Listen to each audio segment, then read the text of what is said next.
Thank you for watching this special report of the Cracker Culture Podcast. Hi folks, Smoking Joe with Smoking Joe Nation and the Cracker Culture Podcast. We wasn't planning on doing a show tonight, but I felt this very important message needed to get out as soon as possible. In the Epstein case of Ghislaine Maxwell, they just found her guilty in the case of accusing her of luring, grooming underage girls for sexual abuse by Jeffrey Epstein and a lot of other people. U.S. District Judge Allison Nathan announced the verdict Wednesday afternoon in a Manhattan federal court after the jurors deliberated for 5 days. They found her guilty of five of the charges against her, including sex trafficking of a minor, which carries a possible prison sentence up to 40 years. That's not enough. Now,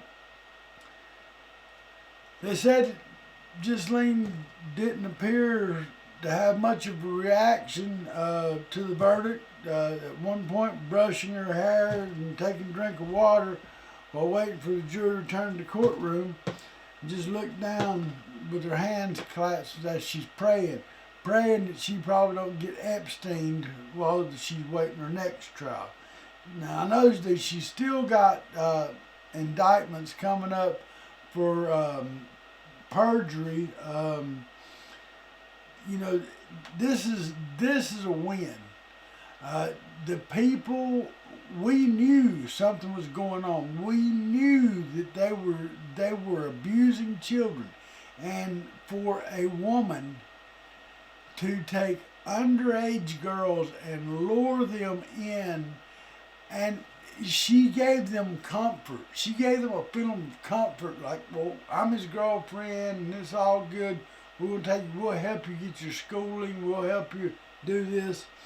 Look, think about the people that realistically spent time with Ghislaine Maxwell at Epstein Island with these young girls.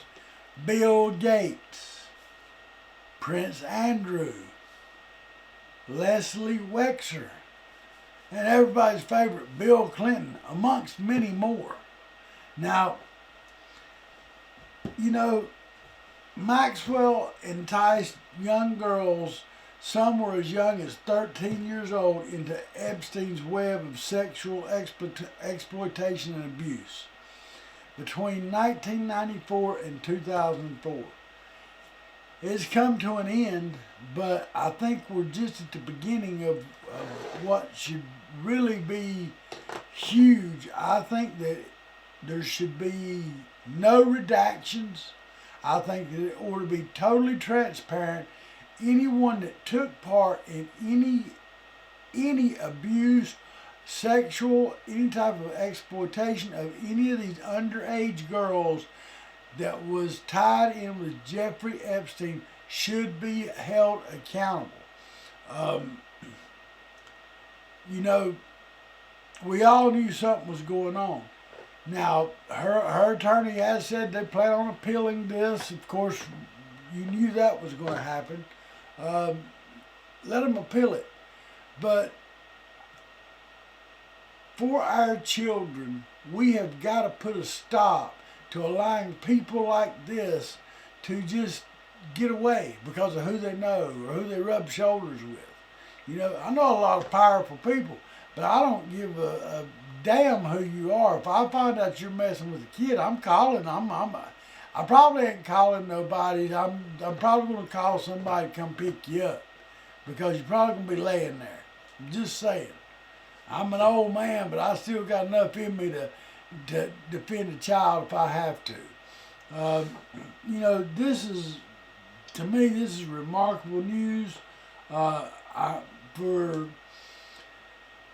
For the women that suffered all the years under the Epstein and Maxwell exploits of taking away any sense of self and look, paying people off, the pay to play don't work when people are 13 years old. They can't make that decision. This is something that has to be stopped. And we as parents, we as actual human beings, and any Christian person in the world needs to stand up and say no more.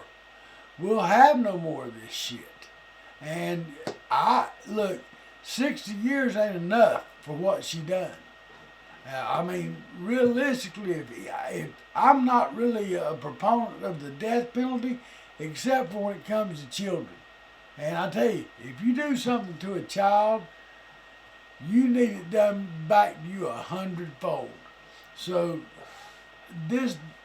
I'm so glad that even in liberal New York, the verdict come out the way it should have come out. And you know, look, it didn't take them, what did they say, four days to deliberate. The evidence was paramount. Folks, this is a win. And I'm telling you now, you're going to see a lot more come out, because there's a lot of people need to be nervous. She's going to start cutting deals because they ain't put her under sentencing yet. I mean, they don't know. She's still got to go on trial for perjury. So I can imagine that people are going to start to scramble, and it's going to be a sight to see when it really comes out who all was involved. Democrats, Republicans, I don't care who you are. If you were involved in exploiting these children and had anything to do with the Epstein Maxwell Island, and the problem I've got with this is a lot of this happened right here in Palm Beach Gardens in Florida. One of those girls was lured in. They bought her, took her shopping, and bought her all kinds of things and stuff. A lot of these girls were molested, abused here in Florida. I love Florida. Florida's my home, and I will fight to the death for our children and Florida. I love you, Florida. God bless the rest of the United States, because only He can help us now. Love, peace, and gator grease, and thank you folks for listening. I will have more on this to come. I just wanted to make sure I put something out there so y'all knew that we had a victory as people who are advocates for children, for the rights of children, and for just common decency. We had a win. Thank God. This is Smoking Joe for Smoking Joe Nation and the Cracker Culture Podcast. We love you, Florida. Love, peace, and gator grease. Cut.